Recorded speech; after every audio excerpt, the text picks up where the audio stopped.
All right, thank you everyone for joining us, and thank you for those of us joining remotely as well. I'm Brent Drake. I'm the Vice Provost for Decision Support here at UNLV. I'll let Skip introduce himself. Skip Crooker, also Decision Support. I'm Associate Vice Provost of Decision Support. So we're going to tag team this a little bit, and there's going to be a live demonstration of the tool within it. So Skip and I will pass back and forth with that.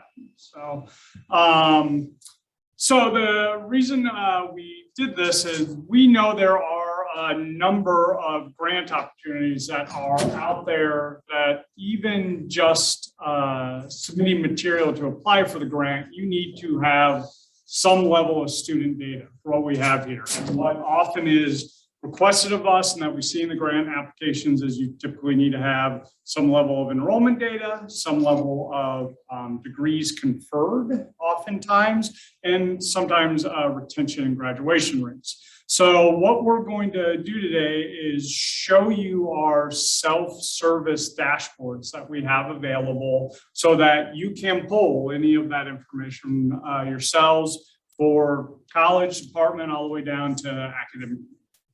Okay. So let me share my screen here. And where I'm going to take you first is our office's homepage. So Office of Decision Support, if you look up in the UNLV portal Decision Support, you'll get us. And when you go to our homepage, right on the first screen, you'll see the button for UNLV Analytics. That is where these dashboards live. So you click on that, and it takes you to how you access it for us. So you see we have the link for accessing it. It's tied to your ACE credentials, but you do have to ask for access with it. So if you haven't asked for access and been granted yet, you can see that there is also the link for requesting access with us on that same page.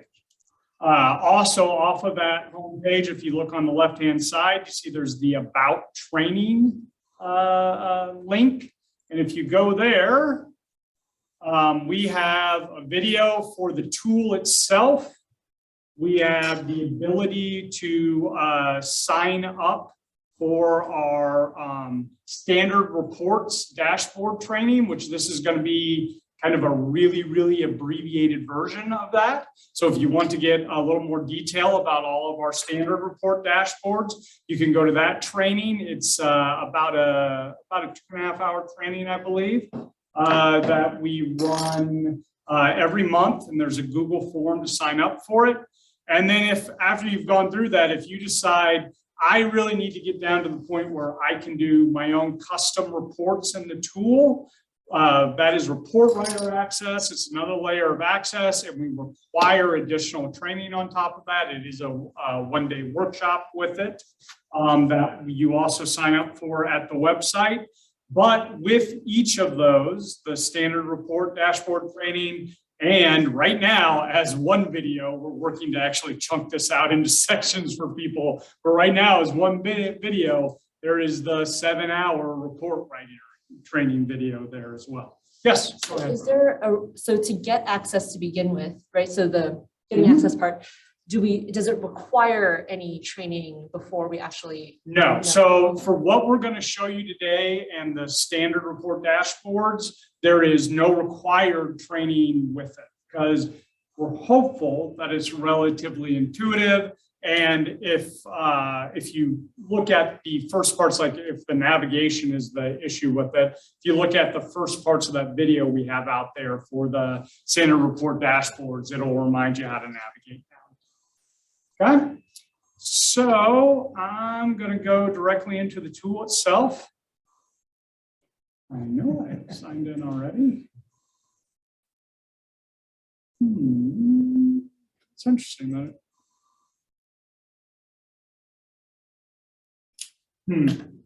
All right, so I'm going to cheat. I'm taking out one of our saved ones, Skip, so hopefully it'll all run.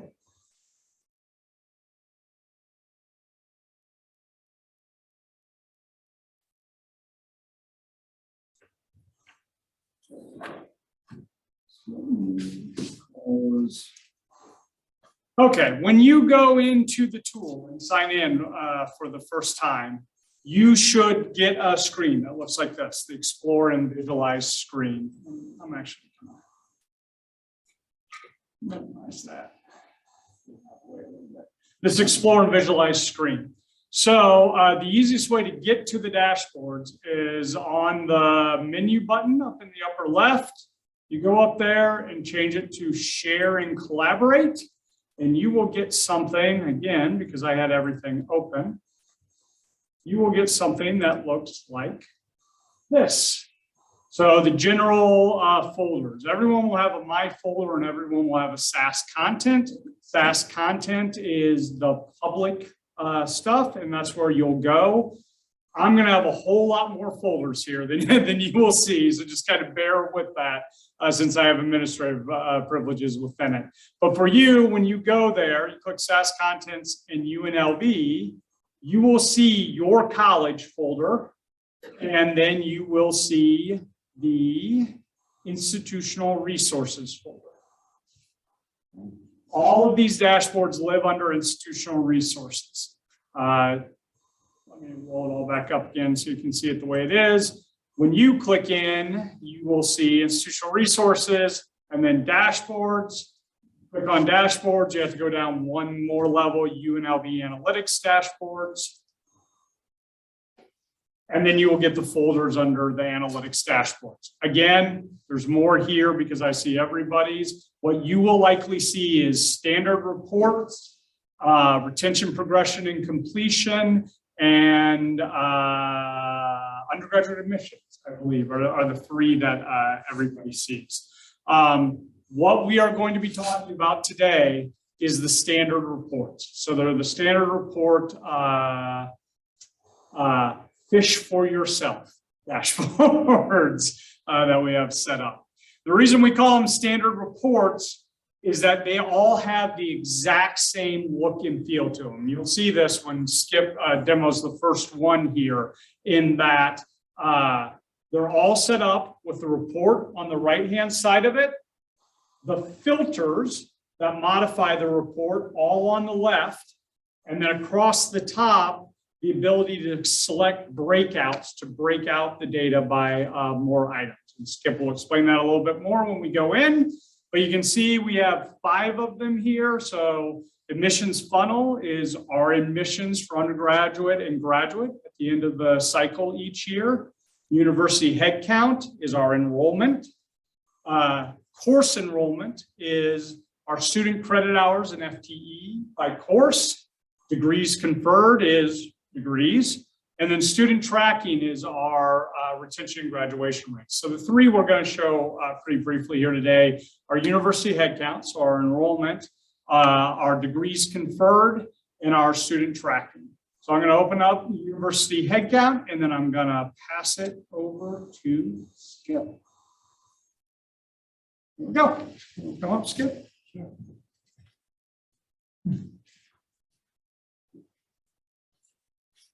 Thanks. And as Brent was suggesting, one of the most common questions we get, and so we know that departments, academic units are looking at it for a long time, are enrollments for their particular academic programs, colleges, and down to the department level.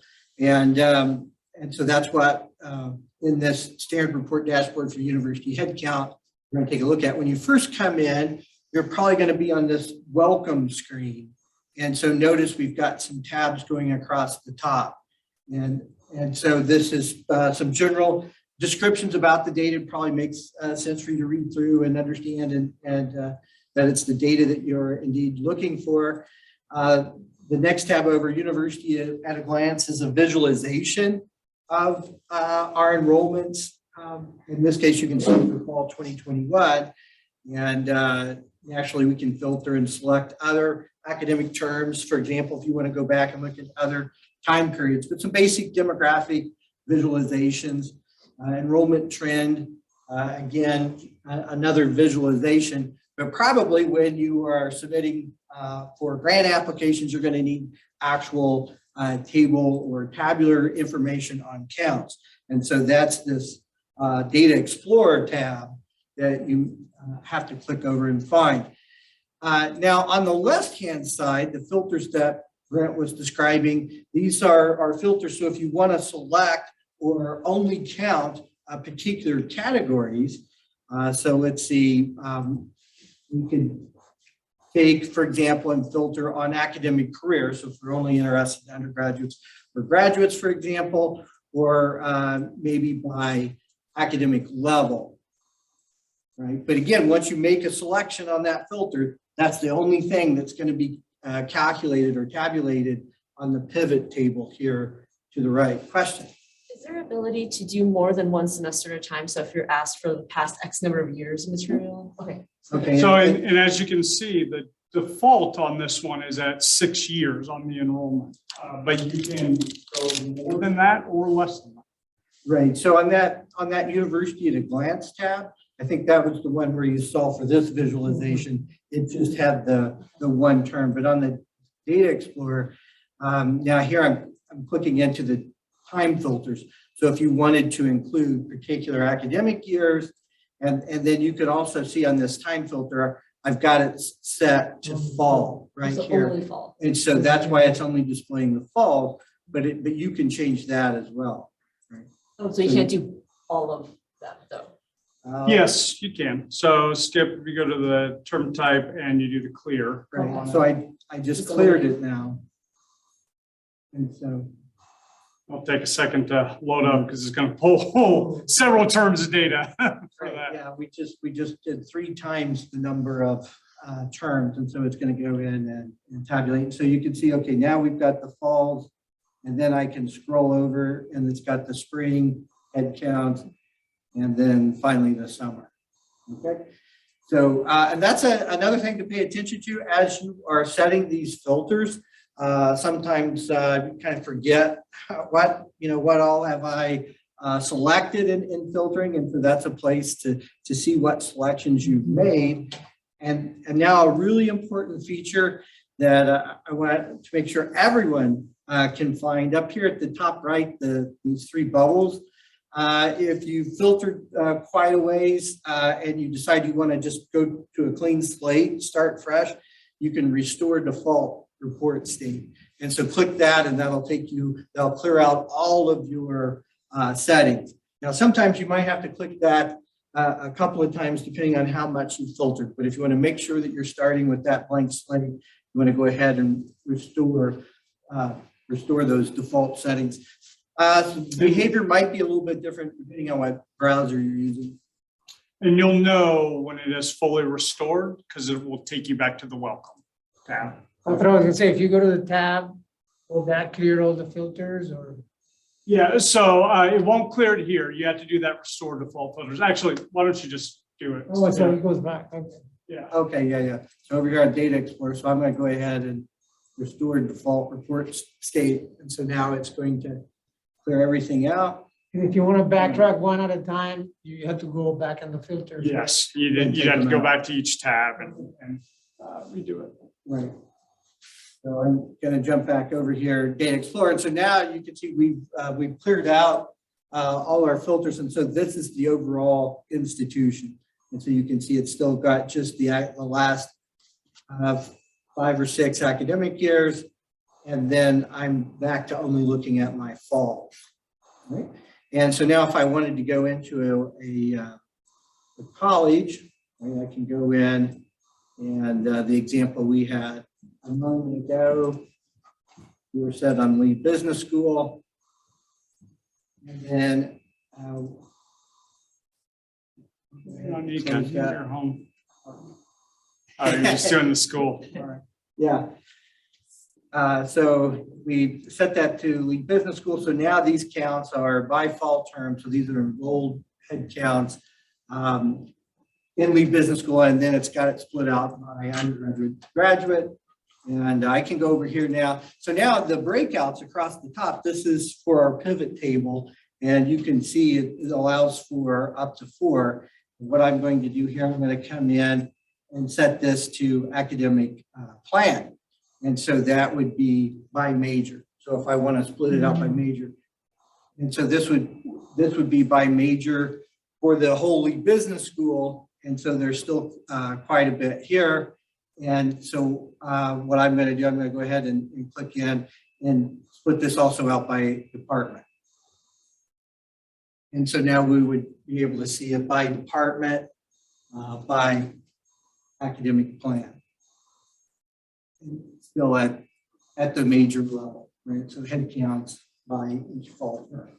So again, this is what one of the most common requests we get is just, we need to see our majors by plan, by academic term. And so able to do that. And then also get at the demographics.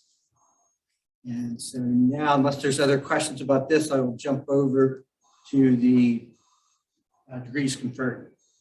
Is there an export? Oh, thank you. Yes. So very good question. If I want to export the data, so I can certainly export this data and pull that into Excel or whatever you'd like. And then another option, if you wanted to be exactly like on the screen, you can actually just save an image of what you have on the screen. So if you're going to pull it over into a PowerPoint or something, you can save that image. If you're working with someone else and a question about how you get down to that level of data, you can also copy a link. And so you can send them to links. So as long as they have access to the tool, they can pull up with all the settings that you had set. So it's an easy way to make sure that you're looking at the same thing. There's somebody in the chat that has a comment.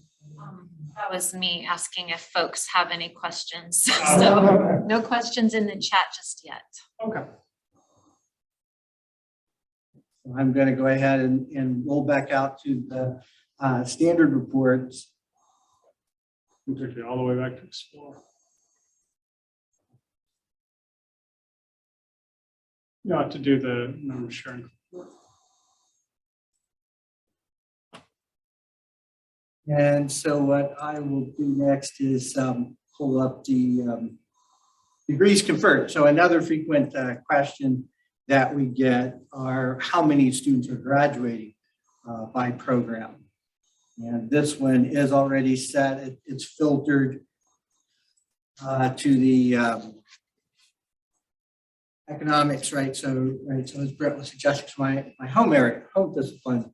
Economics, and so we've got all the programs within the Department of Economics, and so all the programs for which we've conferred degrees, and then again on the slider here I can scroll and move back to prior academic year. So the time filters work much the same way. Again, we can see the filters that we've got set. So again, as Brett was suggesting with the standard reports, very common look and feel, and certainly for the filters as well. Question?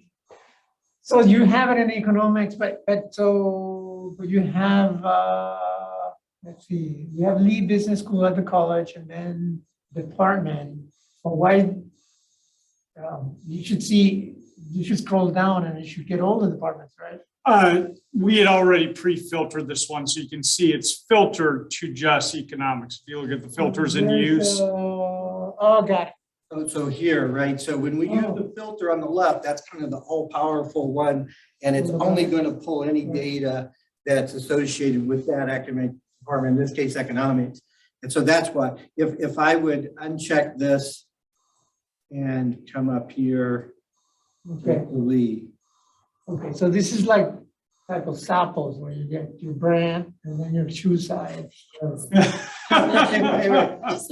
so now, and so you could see I cleared the department setting, and now I'm getting lead business school, and we can see Right. accounting here, econ, finance, right? So all the departments. Great. So the big thing to remember with it, and this will be true on all of them, I'll show you with the persistence one as well, that filters are always on the left, and filters change the report. They limit the report to just what you're filtering to. Breakouts are always across the top, and they'll allow you to take what's being displayed and break it out by that category. anything that is a filter is also available as a breakout.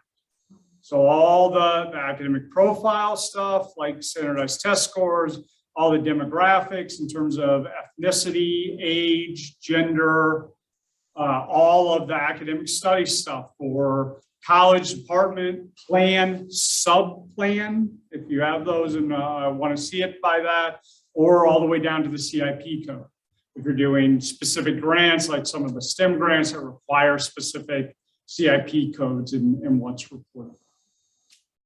Okay. So I will go back.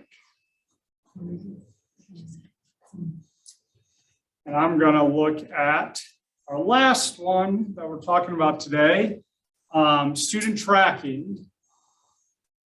And we're leaving a little bit of extra time for this one because retention and graduation rates, I'm going to do a reset on this as well. Retention and graduation rates, I have to talk a little bit about how they get pulled and why they get pulled the way they are. As opposed to enrollment degrees, it's fairly straightforward. It's how many students we have here, what degrees we earn.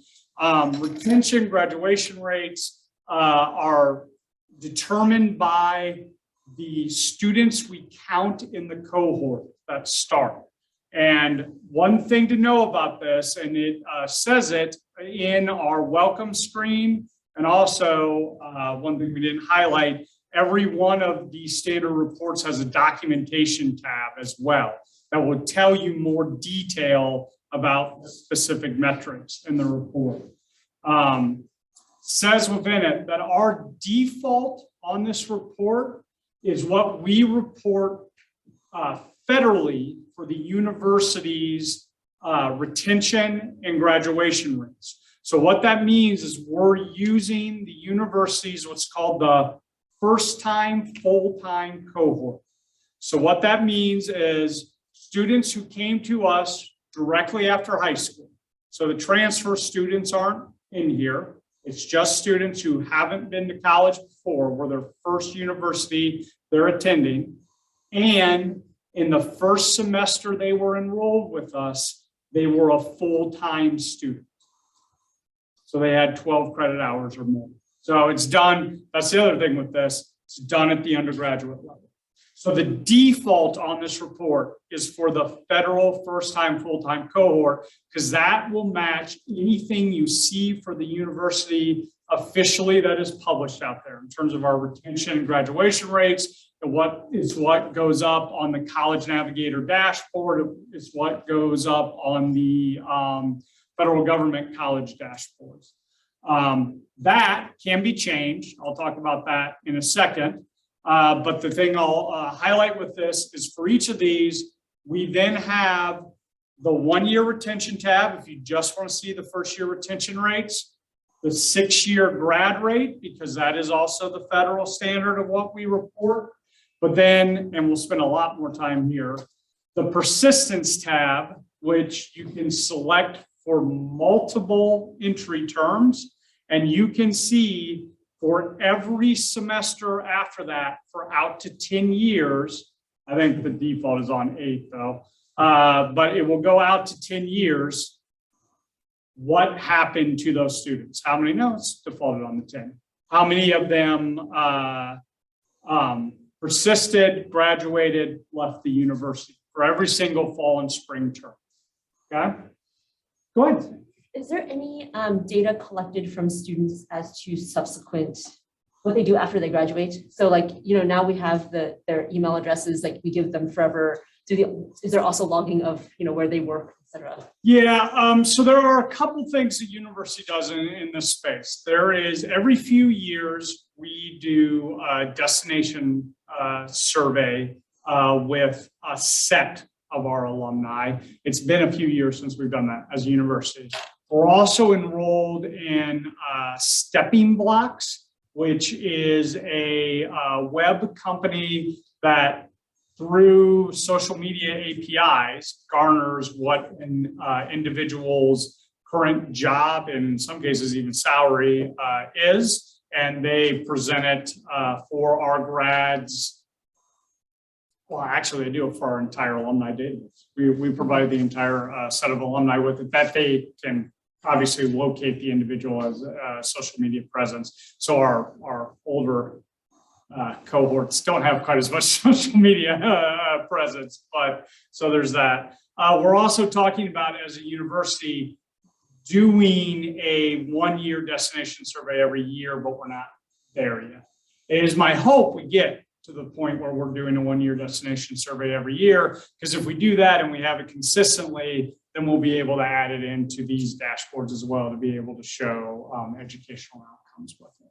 The social media, the company who does the social media. Stepping blocks, Yeah. How often? contact our office and we can help. I'm not entirely sure we grant access to it, but we can help pull information from you. So. I mean, besides the alum, it's those that have gone to graduate school or professional schools, so they're. I'd have to go back and look at stepping blocks again. I think it may only be based on our bachelor degree. And you're saying there was a question in the chat, Skip? I noticed there's a second chat.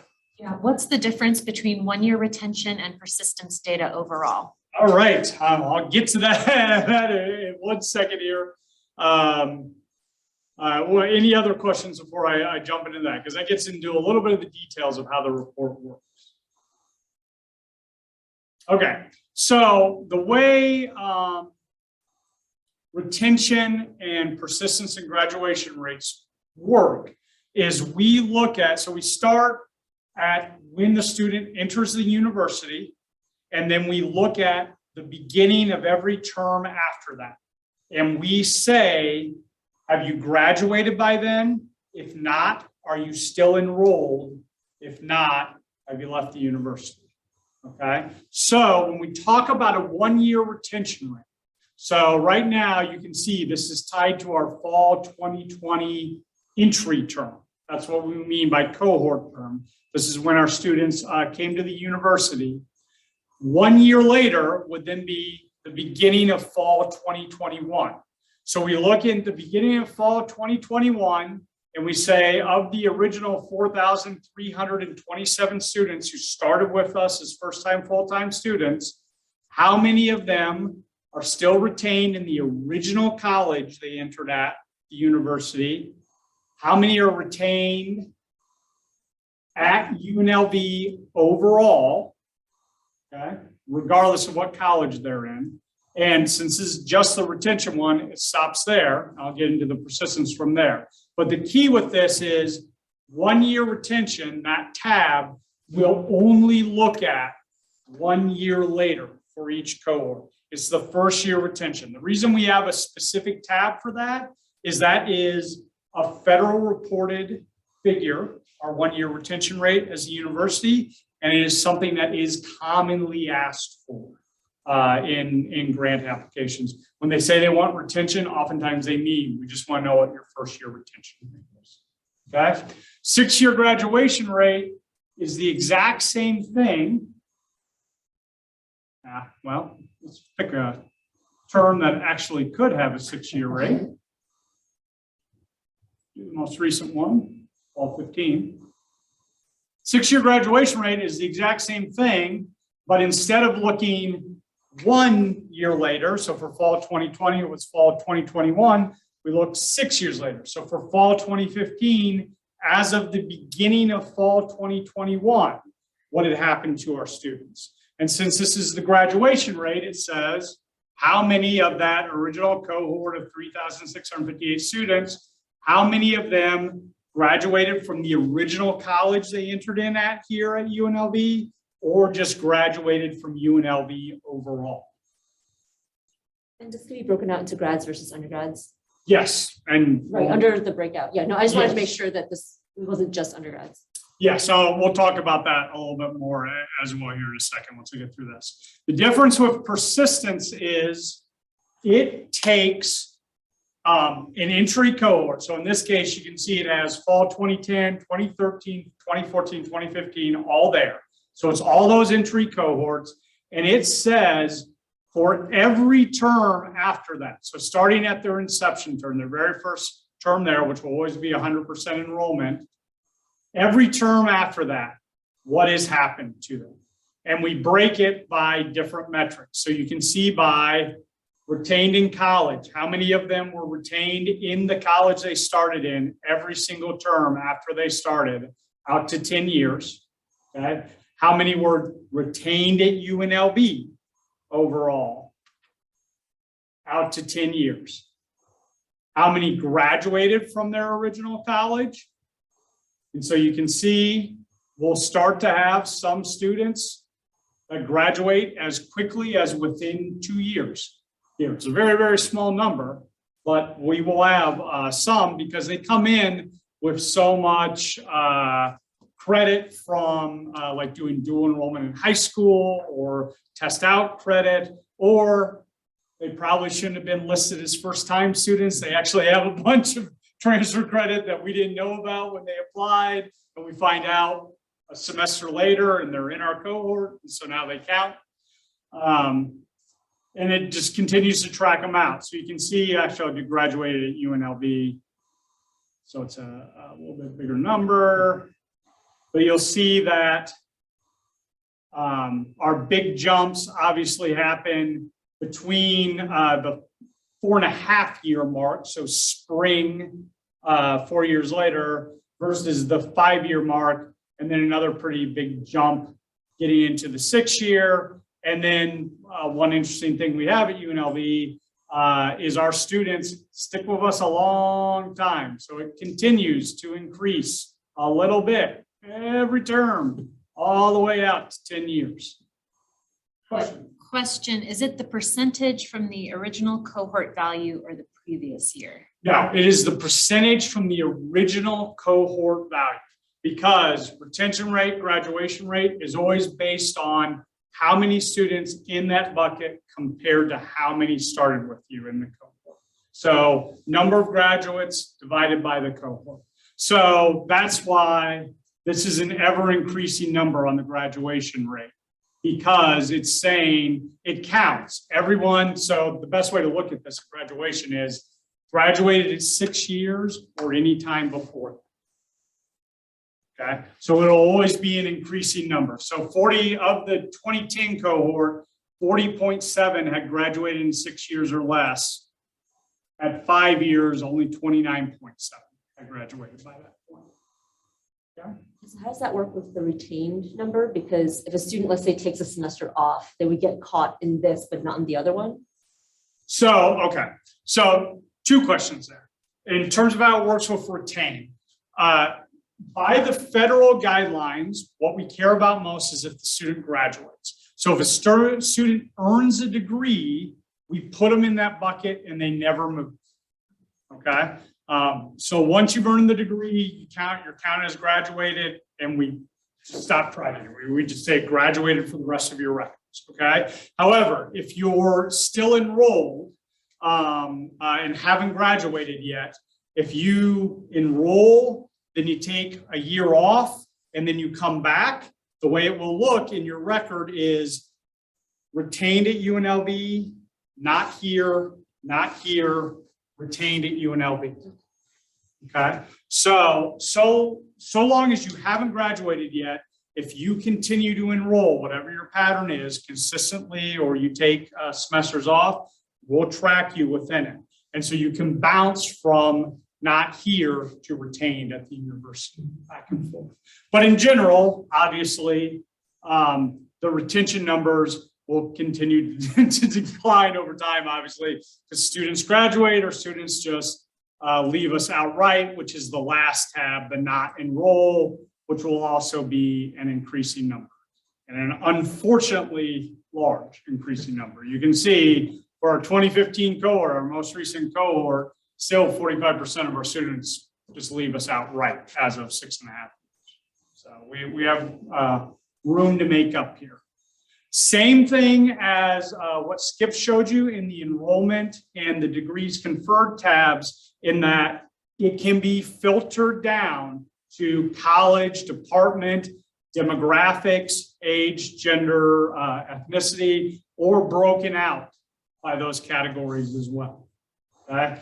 The last thing I'm going to address on this, because it gets at your question about can we split it by undergrad and grad and all that. The thing to remember on this, the default, once again, is our first-time full-time cohort. So it's tracking undergraduate students or first-time full-time, but you can change that. That's what this cohort filter is for. Okay, so you'll see when you click on that, that the default that's in there is the iPed's new freshman cohort. So that's our first-time full-time cohort. You can say, I don't want to see that. I want to see something else. So I'm going to clear that. Okay. Now it is literally pulling in all of our students. Let me go to the first year retention so you can see the number jumping up. All of our students, undergrad or grad, whether they were transfer or new, the second they hit the campus. So 7,700 almost new students. Okay. Because we clicked off that filter. So then you say, well, what I'm interested in is actually, I want to look at my new doctoral students. So you can do it by new doctoral, new freshmen, new masters, or new transfer students. So undergraduate students who came to us from another institution. All right, so you can select any of those. So like, we'll go to the transfer students. So we're still in the undergrad. And let's say I'm still interested. I only want to know those who entered us as full-time students to begin with. Actually, better than that, what I'll do is I'll do it by the breakout. So we'll look at the difference between those who are full-time or part-time when they come in. So put on the full-time indicator as a breakout. So full-time versus part-time are transfer students. You can see about 2/3 of them come in as full-time and 1/3 are part-time. And then you can see the dramatic differences that occur in terms of their retention rates, whether they are full or part-time. Part-time students are far less likely to be retained with us. It's even worse if we look at this by, excuse me. We look at this for the new freshman students. One, there are far less freshmen who come in as part-time because of our 15 to finish program now. But those who do, I don't stick around. And this is a big part of why we have done that emphasis for 15 to finish. One, we know students who are enrolled for full-time are much more likely to retain with us and ultimately graduate. We also know to complete a 120 credit hour degree in 4 years, that's 15 credits a semester. So we emphasize that for students to try and complete on time and complete in 4 years. But the emphasis of those programs has led to, if you look at our persistence tab and you go, so we have the 2010 cohort in there. And we'll look at some more recent ones as well. And what you'll see is our retention over time has improved as we've had more students enrolling full time, and much more importantly, our graduation, both in 4 years when you would hope students would complete, and well, the 6 years, I don't have a more recent, I'd have to go back to look at older 6-year cohorts, but our 6-year grad rate has also been improving over time. And a lot of that is related to that 15 finish program. But so towards your point, if you say, I want to look at my graduate students and not the undergrad, you go into those cohort filters and change it to be for the cohort you are interested in. Okay, so that's the demo part that we wanted to do with these. The rest of what we wanted to do today was, one, see if there are more questions related to this or getting access to this. But then secondly, more importantly, to ask all of you, what are other things similar to like what you talked about in terms of educational outcome that would be beneficial for you to be able to see, or ways that we can present this information in a way that is easier for you to access, to try and make it easier for all of you in terms of your grant efforts, or for that matter, if you're just willing to look at how your students in your programs are doing. Obviously, these dashboards work for that as well. Before jumping into that, I will also say that if you do a grant that is related, for instance, to a course redesign effort you're doing and you're needing to track students over time, we do work with individual faculty on grants where they're needing to pull back individual student data. We can do that. There's obviously an IRB process for that. We work through how we can give it to UT identified, all things of that nature, but you can work with us to do that kind of data pull and information as well. And you can go to our website and there is a data request form related to that, or you can just email us at iap@unlv.edu for all of that. So questions either on the dashboards or on, stop sharing the screen here. I can remember, huh?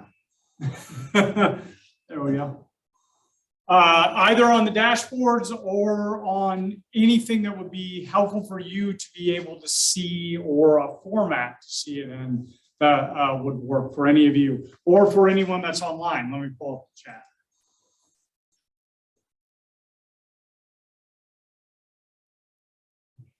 Oh, okay. So we covered the ones that are in the chat already. So either on the chat or in the room, anything within those concepts.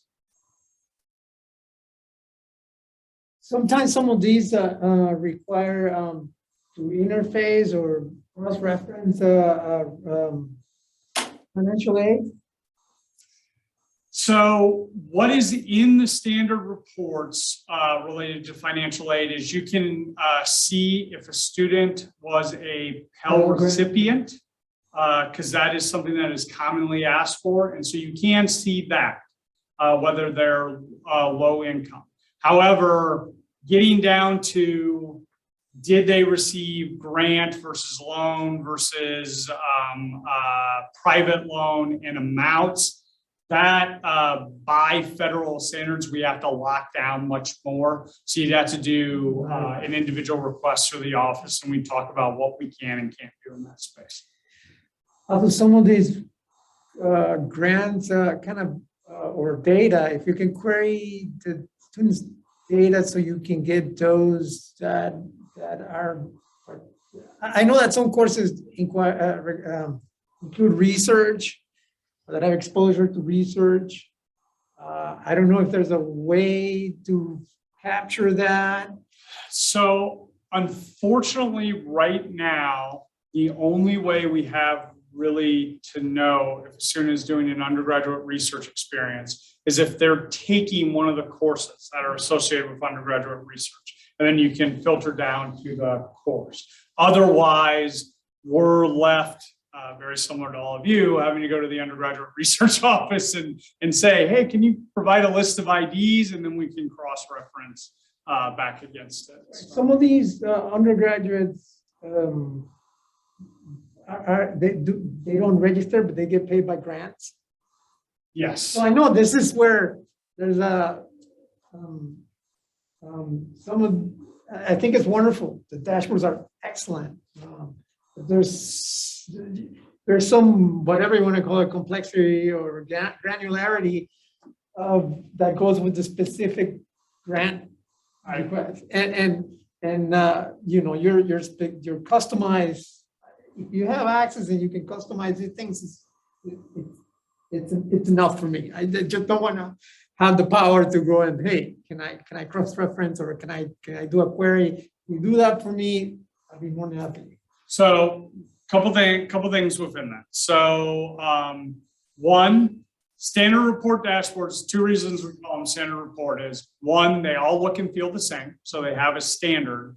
Two, it is to answer the most common questions that get asked, the standard questions. When you start to get into a little bit more customized, there are a couple routes for that. One is email the office and work with us to pull something. If it is, I really want to be able to do this myself, and it is in our environment. So research is a little limited in our environment, but if you were wanting to look at my students from this specific course, what winds up happening to them, that's something you can't do in the standard dashboards. But if you went through our report writer training, you could do that. You can build a custom report that would allow you to do that. That's if you're wanting to get to that level and be able to get that yourself. That is also the kind of thing that you can just contact the office and say, I'm needing to look at this, and we can run custom reports. I mean, off the top of my head, I think those are the things that I come across. NIH has this training grant, and they require about, I think I talked to you about this, and I think the dashboards do cover some of that significant. Then you get to, some of them do have to provide IDs and like whether these were mentor or not mentor, and that's where. Yeah, and at that point, it's a little bit of working with us, and if you get the grant, it's also, you're gonna have to manage, like the mentoring part of that, you're gonna have to manage within the grant process itself. But most of those training grants, to apply for the grant, what they generally want to know is by a specific major for a group of students, like female students in certain disciplines, or African-American students in almost every discipline. And all of that is absolutely attainable in these dashboards. Yeah, where I was going with this, like, UNLV folio has, you put in your thing and you put in who you mentor and what grant was under what. So I was wondering if you can pull that. It is so on our roadmap of elements we want to add into our data environment, folio is in there. Also, the grant data, what is in sponsored programs right now, is on our roadmap. I will freely admit, because the university really needs to get its operations in order first. We are currently right now working on making it easier for people to pull finance and HR data from Workday, because the reporting environment in Workday is less than intuitive, we'll say. So we're trying to build out the environment to make that easier. So that's where our focus is right now. After that, our plan is to then touch sponsored programs and then probably go to folio from there. So while it is a little bit down the road, it is on the roadmap of what we want to have available in this space. Yeah, I think that's, you're doing the right thing. Oh, another question on the chat. Is there a way to obtain enrollment by subplans? Yes. If you look in any of those standard dashboards under the academic filters and breakouts, it does go down to the subplan level. So absolutely, in terms of enrollment degrees, you can get for subplan.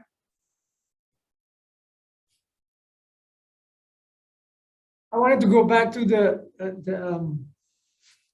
the tracking, or maybe not the tracking. For those undergraduates that have gone to professional schools, I know, but is there? So you mean in terms of they were with us, graduated, and then went on to a professional?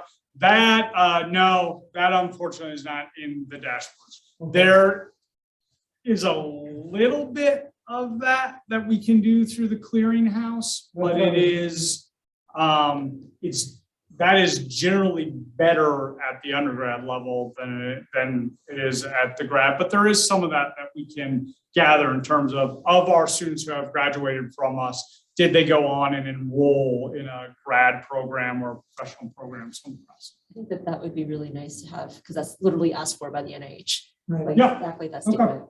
And I That's was wondering great. if So, certain laws could actually contribute that information. And actually, building out a clearinghouse dashboard is something we can do, because we can just pull that all back, we get it in flat file format, so we can load it into SAS. So that's something for us to think about building, is a set of clearinghouse dashboards. All right, that's definitely something we can work on building. These, whenever you generate a report, I'm assuming you can save it and put it in, you have this pin area there or something where you can always go back to it. I wish Bobby was here. I know there is something that can be done in terms of saving off. Okay, I have it filtered this way and I want to save it this way. I will freely admit, I can't remember in the way I would do it, because I have administrative privileges. You would not be able to do. You have to have report writer access. I can take any report, do a save as, and then I can modify it if I want to. I know there is a way to do it with just view access. I can't remember exactly how it is. Copy the link. You can do that. The only issue, and again, I'd have to check. I don't remember if well, no, because you share links. So the link's got to be customized to how that view is. So yeah, if you copy off the link, it should retain it and go back to how you had filtered it down, even if someone goes in and, restores the default. Bottom part. That is true. You can also just do the, if you do the, Slide stuff doesn't show. come on. If you do the save image, Yeah. it's the whole screen. So it will tell you what your filters are as well. When you download it in Excel, it just comes as a plain Excel table. Right? Yeah, it's a CSV, and the other kicker with it is, because Excel's default is not a crosstab. What it does, so those things that are your columns, like the years, it makes those rows. So it drops that column over to a row. There are benefits to having it as the Excel, because then you can actually manipulate the look of it some if you want. But if it is, you just want to see, okay, I got it up on the screen and I want to have it this way, I'd recommend just doing the copy of the image.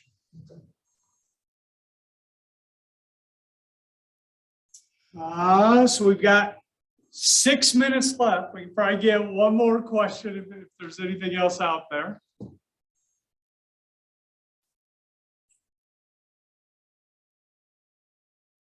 All right, then.